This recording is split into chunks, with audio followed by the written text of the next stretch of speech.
Right, welcome to the Success and Happiness podcast. I'm talking to Darren Checkley, and I've known Darren for over 20 years, ever since I came to the country on my little dinghy from Zimbabwe. It was a long ride. So the one thing I've always really found really interesting and really liked about Darren is that he's not motivated by money, and I know I've always been motivated by money, and I've pushed myself really hard to try and achieve things and that sort of thing all the time, both sport and business. And Darren's kind of just really happy. Like we've done Ironman together, and I'm like trying to go as fast as I can, and you just want to get to the finish, basically. Yeah. I said to somebody once now that I'm not a competitive Ironman. I'm a completive Ironman. Just get to the end and just enjoy it. Yeah. And they found that quite strange, that it's just about going and doing the experience. So I really like that difference, in like your philosophy, I guess, or how you do things and that sort of thing. So that's why I wanted to talk to you, and just get your perspective, I guess, on success and happiness. So what does drive you? And obviously you've had quite a big event in your life, which a lot of people do, which basically is kids. So pre-kids, what drove you?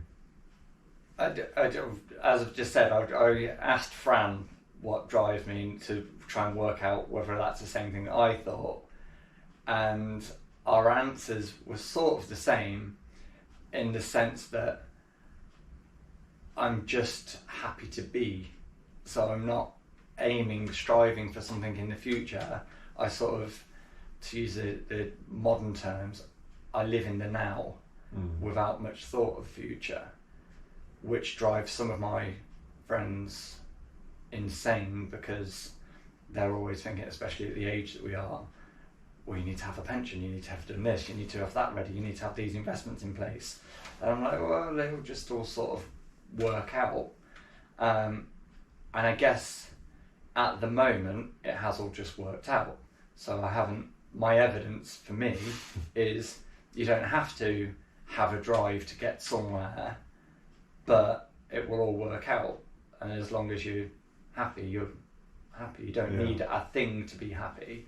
I don't know where that's from, whether I was quite poor growing up, so there was never anything about having a set career or being driven towards owning a house or having a certain amount of money in the bank. It was, we get to Friday and then we can have a chip shop or a Chinese, but it was just about, let's get to Friday, but not at the expense of, oh no, it's Monday. No one ever hated going to work.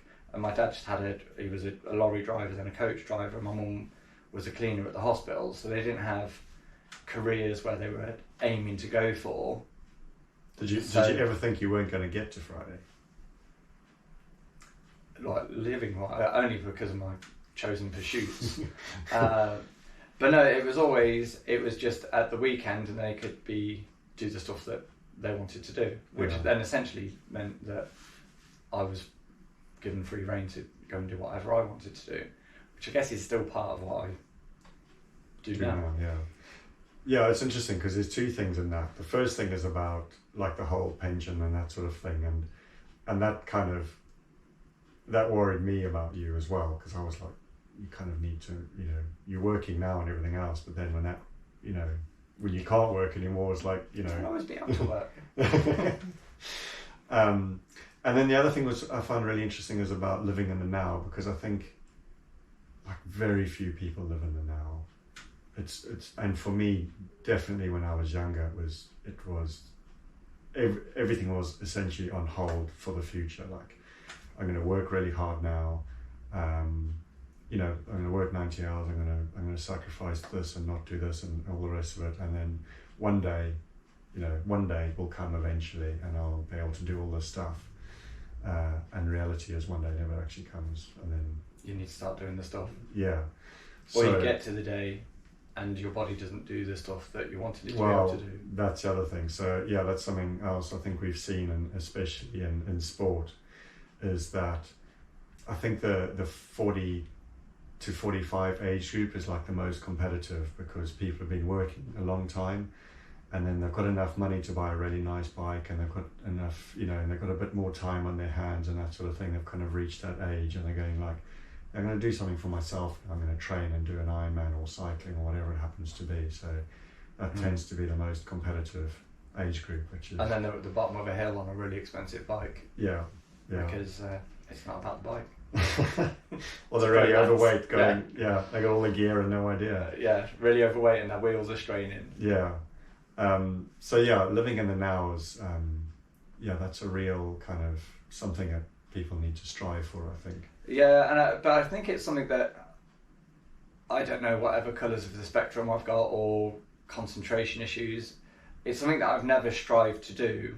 It's just been how I am. So when it got trendy that people were trying to live in the moment, I didn't really understand it, because, and I've done lots in personal development and coaching, etc.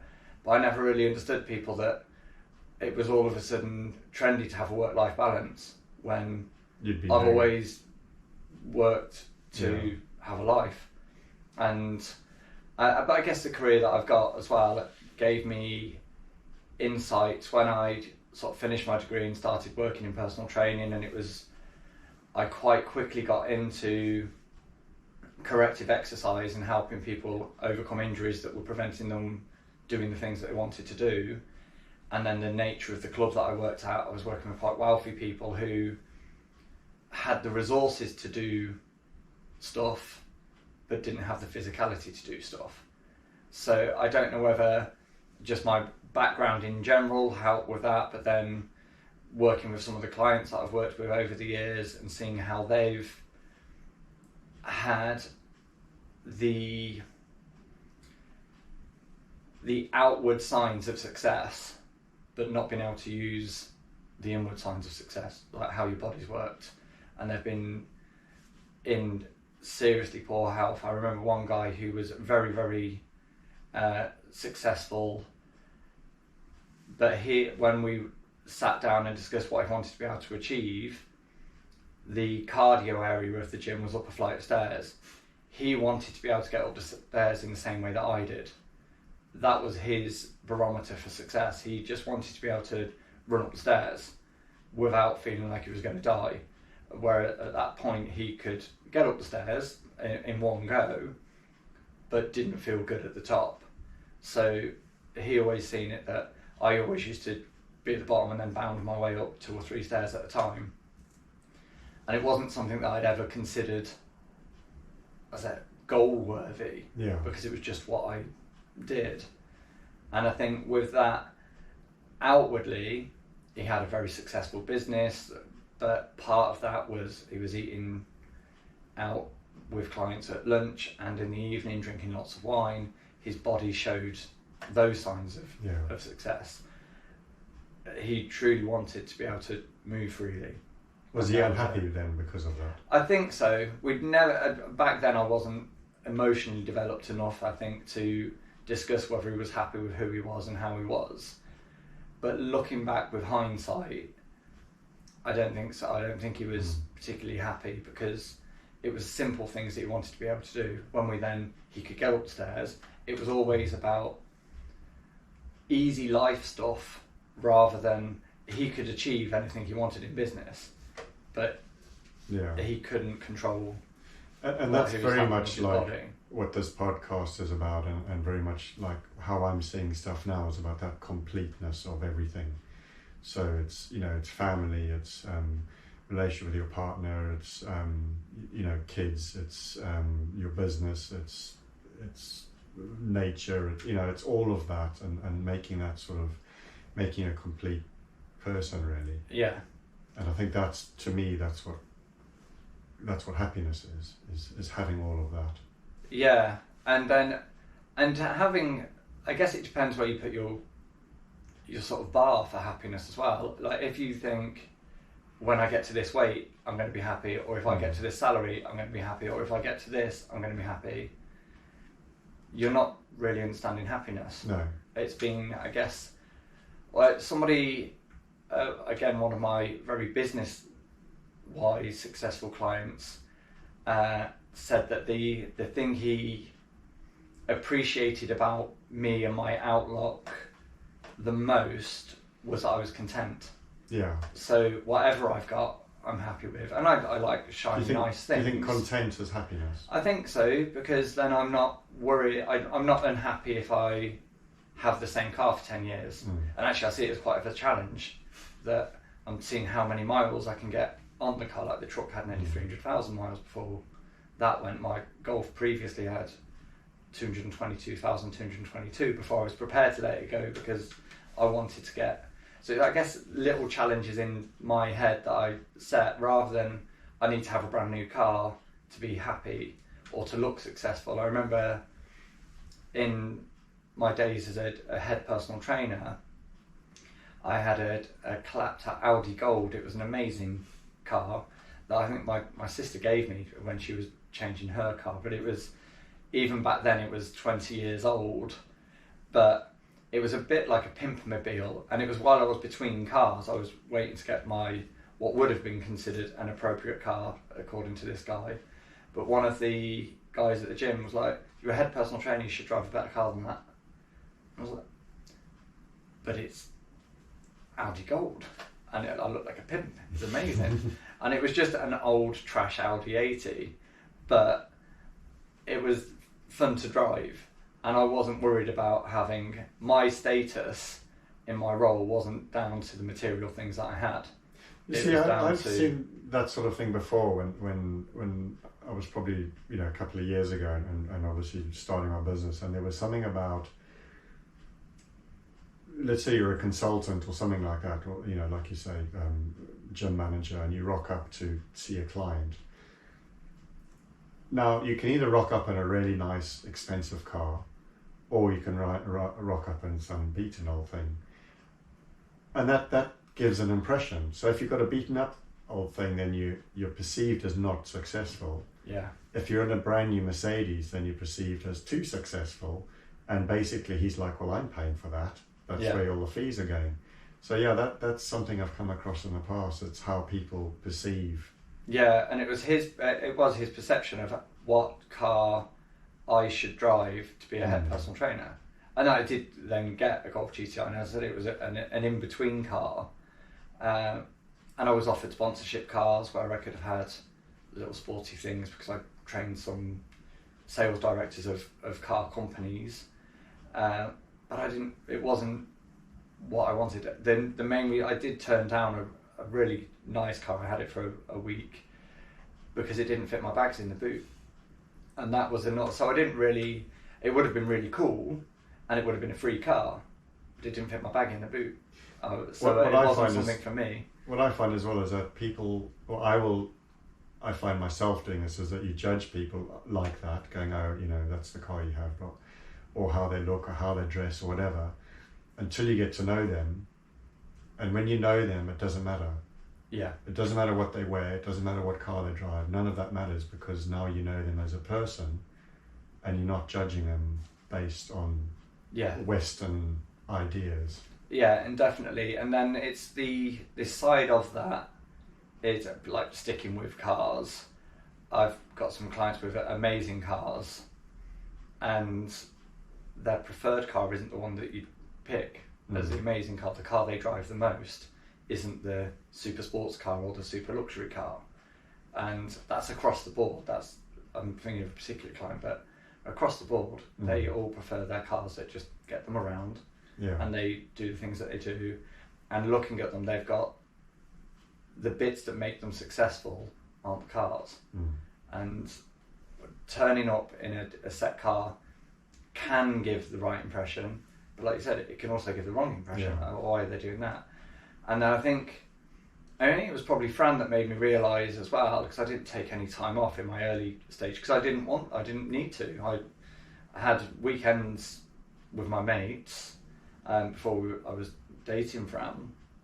We'd go away quite a lot, I didn't really need a holiday because I really love, and I still really love my job. But Fran made me appreciate the fact that, so now I'd see a car payment, if I had to pay £300 or £400 a month to have a nicer car, that, well, for £400, if I have 2 of those, I can have a week in Newquay and be on the beach for a week. So I'm not driven by foreign holiday, and I'd much rather have that time away and enjoy that. And that, even before the kids, we'd choose to have a time away over having something new. Be like, well, let's go to the beach for a week, and we'd be on the beach with the dogs every morning because they got up early as well. So we'd be on the beach early in the morning with the dogs, and then in the afternoon with the dogs, and then go and have some food. And so that sort of thing, I guess the experience of life, meeting Fran, became more important. Before that, it was just about having a party. So being a party. So there's something that comes up for me on that and about going away and experiencing, which I think is really important.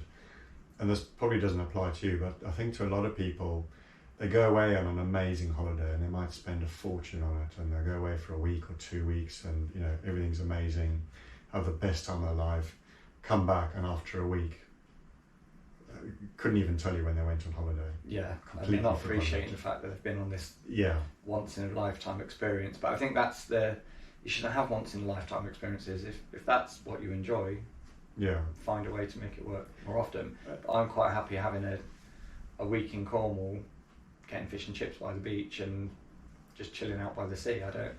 We've had big holidays, but it was about the people we were with ultimately rather than the destination. It's also about lifestyle, because for me, I'd much rather have lots of long weekends that we go away and do something nice, lots of those as a lifestyle choice, rather than having, you know, a 2 week holiday a year where you spend all your money and you have an amazing time, but then it's done and dusted. And I think that might be the way Western work roles have worked out though. So the 5-day week, and then you've got a set amount of days to take off. People choose to take them off in a block chunk, rather than, like I said, having a lifestyle where you have a 4-day week every other week and go away for a weekend. And Fran, again, we've always been able to choose our hours even. So we've been able to do that. And before we had the kids, we'd go away to Wales and go walking for the weekend. And just being in the mountains. I think appreciating nature has always been something that we've done together. So being out in the mountains, being on a beach, and it doesn't matter which mountain or which beach. And you can get as much enjoyment out of being on. We've been up Snowdon a few times together. I'm not sure whether we've ever seen a view together when we've been on Snowdon. I don't think I have actually, no. Even the last time I went up it was... Whereas I've been up Snowdon enough times that I've had some amazing views up there, but equally I've had just as good a time if there haven't been any views, because I get to be cheesy coach it. It's about the journey of getting to the top and then doing that and the challenge of what you're doing. And when we've been up, we've had various hypothermia issues, but so do you get a lot of, I think for you get a lot out of helping people? When I was talking to Fran about this, always you. Fran, when we were talking about what drives me, or especially because it's not about finance, and obviously I do need to have money and earn money, but it's more for me about helping people. And we're going through some work with psychologists at the moment with our kids, and thinking about things. It's possibly when I'm helping people do stuff, I feel a little bit more significant. So because then it's that, there's the side of, it's not about what you do for people, it's about how you make them feel. But equally, making people feel good makes you feel good. So there's a selfish side of it as well. That I do seem to be driven by helping other people do the things that they want to be able to do. But that also means I get to do some cool stuff too, and I get to do it. So you can't go wrong with that. So like the times we've been in mountains together, we'll have to tell that story. Yeah, well, you start and I'll tell the truth. So we decided. I guess in my head I was like, well, weather's good. We'll just go up the mountain and come back down. It's not going to be an issue. The weather was good the day before. The day before, yeah. So and I didn't think, because we were both really fit. I was really fit. We were Ironman ready. Yeah. We'd done 80 plus very hilly miles around Snowdonia the day before. Yeah. Then a little bit of a run afterwards to see what would happen. We were feeling good. We were due to do Snowdon at a decent pace the following day. And I've been in the mountains quite a lot, so had a bag that had everything that would be required to... Cubs kicked me out though. I could have been Bear Grylls. I had everything that was required to survive a mountain no matter what, and I always do have. I've always over prepared or over carried kit, and in this case it worked because you truly under carried and thought, we're going to be out for 3 hours, 4 at tops, I'll be okay. And then the weather changed, and the previous day I think we both got a little bit sunburned, didn't we, from being out on the bike for so long. Probably, yeah. And then it was North Wales and Snowdon, so you assumed that the sun would last for the weekend, and it didn't. It wasn't even that, it was like, it was the top of Snowdon which was the issue. It just the weather just changed. Yeah. It was okay until... But even halfway up, because even on the way down, so we'd had quite a bad, I pretty much had hypothermia, and then essentially took all your clothes out your bag that you managed to dress me in, because I wasn't dressed for it. But even on the way down, the weather improved rapidly as we got down. And I'm looking at all these people coming up the mountain, push chairs and everything else. I'm like, you guys are mad. Yeah. I don't know if they were going, I'm guessing they weren't going all the way to the top. I think because there's a cafe at the top, although it wasn't open at that time of year, people assume that it's going to be okay, and they don't factor in how dangerous mountains can be, or how weather works on mountains. And especially, it's not on the coast, but it's not far from the coast, so Snowdon, the weather changes just in an instant, and it's but yeah, it changed. It got very, very cold. I think there was some hail. It was the wet was the problem, because it was really high wind. Yeah. We were determined we had to summit because of the event that we were going to do, and it was part of our mindset training was to summit. But that then put you into a place physically that was quite dangerous. But I'd over prepared, and we were okay. My hands didn't work. I'm sure you were trying to put gloves on. Yeah, I had to put some gloves on you. Yeah. And that's when I thought, I need some mitts in the future. Yeah. And now I have some.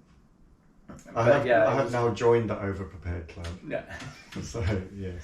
Because there's always somebody to help. There's always somebody that needs the extra bits. So yeah, that was an interesting thing. And then we met Fran and Swaney, and there's was it Pete's Eats to get some. Yeah, something at the bottom. Yeah. But you we'd warmed up, but you still looked rough. Yeah. So I'm sure there's a photo somewhere. Yeah.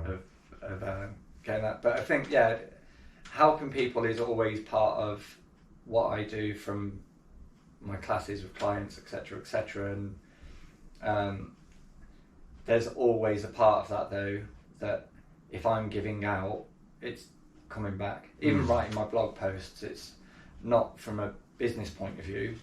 I do it because it gets stuff out of my head. Yeah. And as a result of getting stuff out of my head, it clears my head, but there's some nice feedback as well. Yeah. But the point of it is to get the stuff out of my head. I think the thing as well with helping people, and the same almost about setting goals, you mentioned something about that, what people want to do. So whether they want a nicer car or whatever, the key is where it comes from, the place that it comes from. So it comes from a place of I want that, then that's not healthy. Yeah. And I also notice as well, a lot of wealthy people, enough is never enough. And if anything you're doing, whether it's exercising or money or whatever it is, if enough is never enough, then it's very unhealthy. Yeah, And then also, you're basing your happiness on somebody else. Yeah. Rather than you. Yeah, it's got a caveat. Yeah. Yeah, well, Elon Musk looks like he's doing okay in business. He smiles on camera. He must be happy. I need to be as rich as Elon Musk. Yeah. That's, like you said, that's not a good way to be. I want to be me and be happy being me. And there are times when I'm not. And I've got processes that I go through to try and help bring me back to who I am and appreciate what I am and who I am. And since we've had kids, it's changed, and I struggled with that because I couldn't do the things that I thought made me me. But I had two prime examples in the house that could be who made me me, and helping people and bringing them forwards.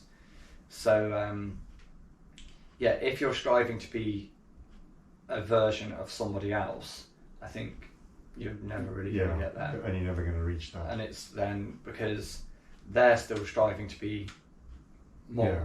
So you'll get to where they are, but they've already moved on. Yeah. So if that's your goal, and goals shouldn't ever really truly be achieved. You should grow with your goal and think, well, actually, I've achieved that. Now I can move on to that space. But it's evolving, isn't it? It's an evolving process, but it should be about you, not about somebody else. So helping people lose weight because they think they'll be happier at a certain size or weight, and that will then help them date. When I work with people, it's about, we do that as the outset because that's what they think they want, but then we work on the mindset to be who they are. Because that's interesting, is I've come across this a lot in the past where a lot of people go, well, I need to meet someone to make me happy. Yeah. And it's like, well, that's not attractive to somebody.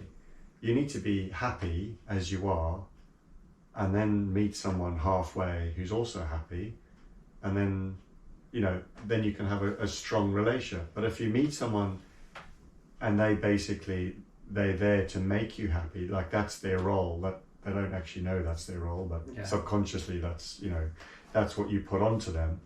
Again, that's really unhealthy and doesn't one of my friends did a TED talk type thing recently, and he spoke about covert contracts where it was more to do with relationships and with your partner, that you'll do the dishwasher and think, ooh, I'm getting some action later because I've done the dishwasher. You haven't said, if I do the dishwasher, do I get this? So it's a contract that you've set in your head, and then you're really disappointed if that doesn't happen. Because you haven't communicated it. And you haven't communicated it in the first place. And I think that's what happens. People will enter relationships thinking, well, this is going to make me happy. And it does, because all new relationships make you happy. But then if it doesn't continue on that, then you're disappointed in the relationship when it's a perfectly good relationship. You've just gone into it with a covert contract. So and it's also the other person, like, what makes them happy. So, you doing a dishwasher or whatever probably has no effect on them whatsoever. But you may be cooking dinner, or it'll be different for every person of what actually makes them happy. And it might be something really small as opposed to cleaning the whole house and everything else. Like that, they're like, well, you've got to do that anyway. Or, someone has to do it. But it's understanding what actually makes them happy, and then realizing that not by making them happy, but by doing little things that help. That help and support, and it's part of the. And they feel loved and supported by your actions. Then that's what. And it's something that I struggle with in my relationship. I like to have a thing that I can do because of, again, wherever we all are on the spectrum. I do this, and that's me. That ticked off for the day. Yeah. Rather than coming in and think, oh, there's Lego all over the floor. I'll pick that up. In my head, if my job was to pick up Lego, then I've done that. I've picked that up. But if my job's to do washing up, I see the Lego and think there's Lego all over the floor. So, but that's part of how my brain works in that way. So I'd then struggle at times to then do like the daily chores, which makes Fran feel supported and appreciated, but it's not in my that's not my norm. It's like, oh look, I better pick that up, or I better tidy that up, and I try. And when I try, like, a friend will say then she feels more appreciated. But in my head, it's I need to do, if I do this and then this. And when we discussed this, we were talking about what I could do as part of my quarterly goals.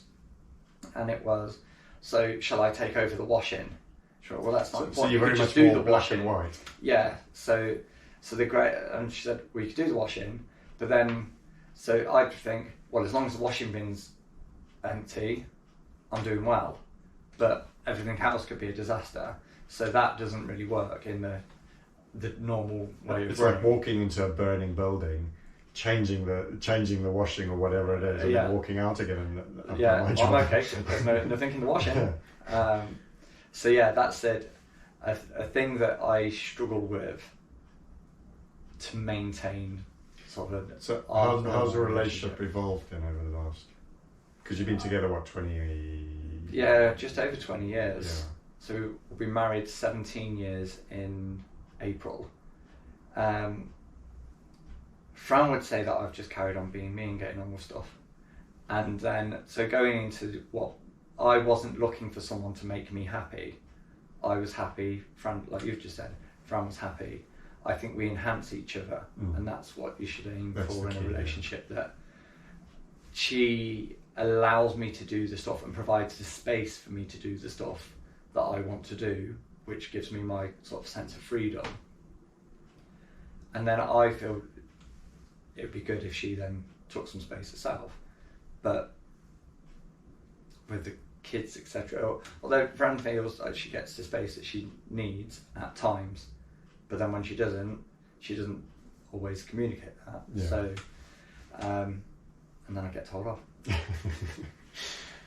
So I think we started our relationship as friends, and then as a result remained friends, and it's been the same way ever since. And what we do have that I see many people struggle with is that we can communicate. Yeah. So if we've got we don't always have time to communicate, but when we do, we're both really open and honest in our relationship and what's going on, so we can communicate. We're not worried about. Can you give a bit of an example of that? conversations. Because everybody says communication is key, but how does it actually look? I think for me, it's, as I've just described with like the chores thing, it's then Fran saying, but that's not what I want. Yeah. There isn't a number. You can't have, I've done chore number 1, chore number 2, chore number 3, I'm done for the day. Yeah. Again, finding that the way to find our balance between helps. We have to talk about those things. With all, I think, communication in the sense that we discuss everything openly, from finances, childhood. We've never had any sort of secrets. I've known people that if their phone went off in the car, their partner doesn't know their code. Yeah. To then, whereas we've always had it that I do a majority of the driving. So if my phone goes off and it's a text, Fran will open my phone and answer that text. So there's never been any sort of secrecy or anything like that. It's, I am who I am. I'm happy for you to see every element of me. So I'm not going to send you a text slagging Fran off. Oh, I would. But I know that whatever I would quite happily send you a text slagging her off, but in the knowledge that she might read that. Yes. But that's okay, Yeah. because that's how I felt at that time. If she then gets pissed off with that, she'll talk to me about it. Yeah. So I think it's one of those things that everyone thinks they communicate, but they don't ever really tell the truth. Yeah, exactly. Whereas I don't think I am me. I don't worry about trying to be someone else with Fran. But I'm not really anyone else with anybody else. In the fitness industry, we have our masks. Yes. And in teaching my Kung Fu students, in the sense that put on your face entering the room, but only to the sense that you don't want to go in and everyone's there to have an experience. You don't want to go in and make everyone understand that you're just really pissed off. Yeah. And there are times in my life where things have happened, like when my dad died, I still went to work, I was still me with my clients, and I've got a really good relationship with my clients and always have had, where I can say, my dad died last night, and we've discussed it, but then I've been able to compartmentalise that, and I can deal with that later. And that's not always a good thing, but I can deal with that later. But you're the important person because you're the person in this session, and same with the classes and stuff. So there is like a persona in the fitness industry where you put on your face to teach your class and you do that in front of your clients. I mean, to a certain extent I do, but I always allow everyone to know who I am. Yeah. So it's only for the next hour you're getting happy, Darren. If we go for a drink afterwards, you're going to find out there's some shit's happened today, especially when we were going through like all of our fertility issues. Yeah. I didn't hide any of that away. I wrote blog posts about it, I'm sure I did a podcast and did some radio interviews. So all of that's always been out there. So I think part of me being content with who I am is that everybody knows who I am. I haven't got to worry about different sides, and especially now with like the Instagram way of life, seeing all of your highlights. Everyone's seeing all of my everything. I'm not worried about highlights. My highlights are the cool stuff that I get to do, and quite a lot of that is with clients or with Fran or with friends.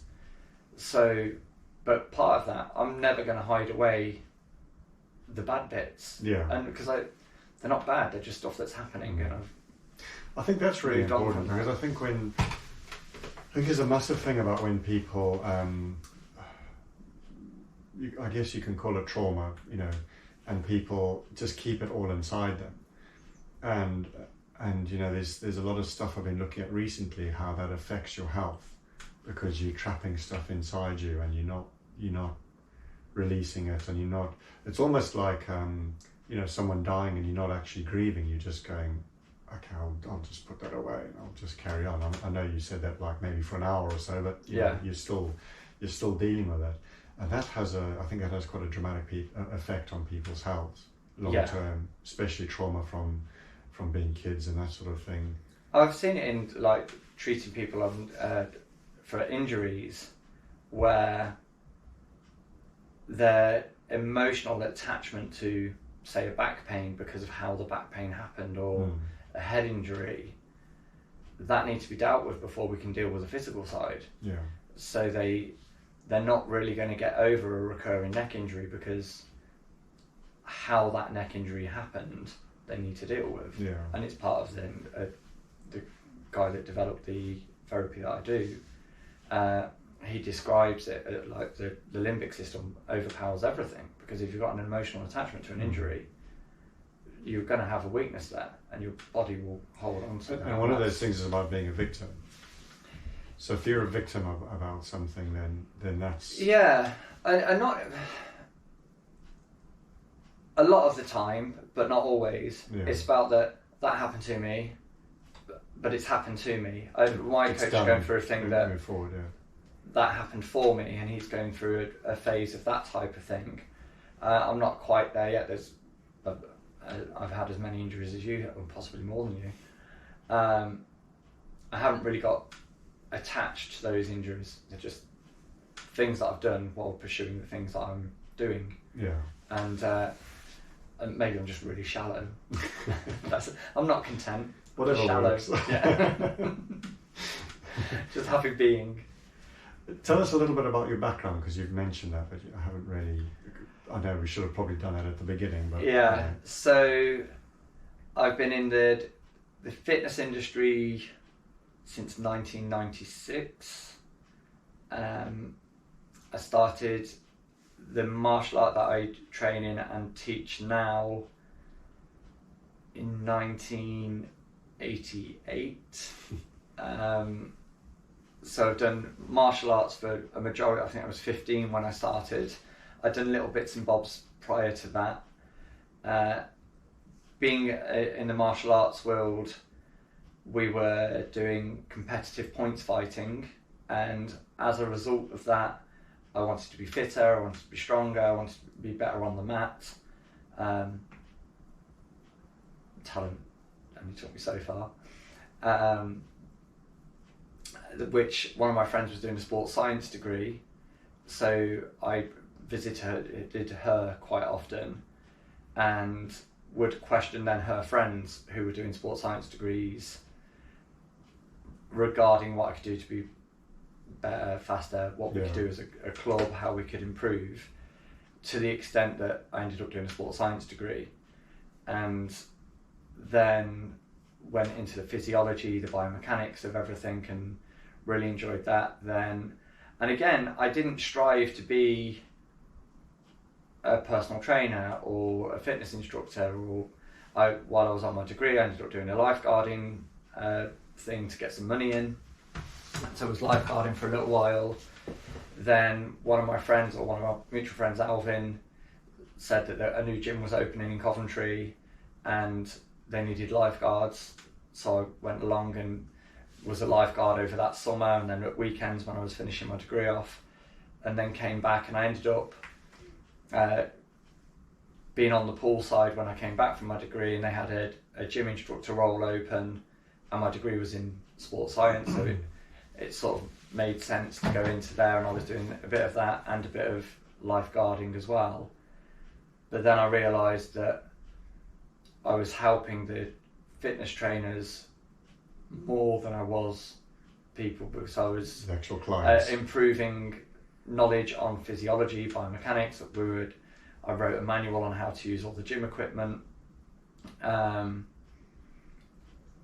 of my colleagues was going away for a while, so I looked after his PT clients. I had some time to take off because I hadn't, and looked after his PT clients, and then he moved on to another role, so I took on those PT clients but gained my own, and then sort of fell into personal training as a result. As a result of that, ended up working more with people who had injuries and postural problems because of my background in biomechanics and understanding how that worked. That led me into working with a team of physios and doing their exercise side of things, which then rehabilitation. Some more rehabilitation and corrective and prehabilitation. Well, I think we're probably part of the first group of people that started doing that. Then I took over the personal training team, and we were doing stuff and had one of the most successful clubs of the chain in the country. So I was helping out and advising on how to run that. At the same time, then I started teaching martial arts at that club, and took that more seriously and developed that side of things as well. And then it just sort of moved on from there, and then infrastructures change, and I moved on, and then we broke away from the club, I think 14 years ago, it'll be 14 years at Christmas, and set up the first sort of group fitness boot camp type things in Coventry. Carried on personal training, and then And you're still doing your martial arts training? Still teaching Kung Fu, and still doing that now. And then the corrective exercise side of things moved into the person that I respected, that I was working closely with from a hands-on physiotherapy point of view, stopped treating normal people and work specifically with athletes. And I didn't find somebody with the same work ethic. So I started doing more hands-on stuff myself, and that sort of led down. So I'm pretty much an injury therapist who has some personal training side and boot camp and group fitness and martial arts side. So I've got lots of different roles, and then mindset coaching. So it's all just sort of, I haven't strived that I'm going to be an injury therapist. Yeah. It's, my interest took me that way, but I've maintained the other bits of my diet's life. also And quite strong. nutrition's a big part of that, and I wrote a nutrition book in 2012. Wow. And that's always been part of where we were. And when we wrote the nutrition book and Fran helped me with it, it was during our fertility struggles, so everything was more to do with eating as clean a diet as possible, making it all as natural and wholesome as possible. It's still the same, but with a lot more forgiveness. Yeah. Because everyone was like, "This is really hard to do when you've got kids." I was like, "No, it's not. Don't be stupid. You're just blaming the kids for doing this." And then our kids moved in, and then it was like, "Okay, I see where they're coming from," and it adds a different element, especially. I'm not going to blame the fact that they're adopted, but when they arrive with issues around food, they're the least of our battles. Yeah. We have to. If they eat that, then that's okay. We'll move on to that in the future. I found with food about trying to eat clean and everything else is that you get to a point where it creates stress to try and eat as clean as possible. When it was just the two of us and we could prepare everything and we had all the time in the world, it was easy, and I never understood that. But again, because being content with where I wasn't striving, so I had the time to prepare a meal because I wasn't worried about driving the business forwards. Yeah, the business was. So it was being passionate about what prioritizing it. Yeah, so it was just the priority.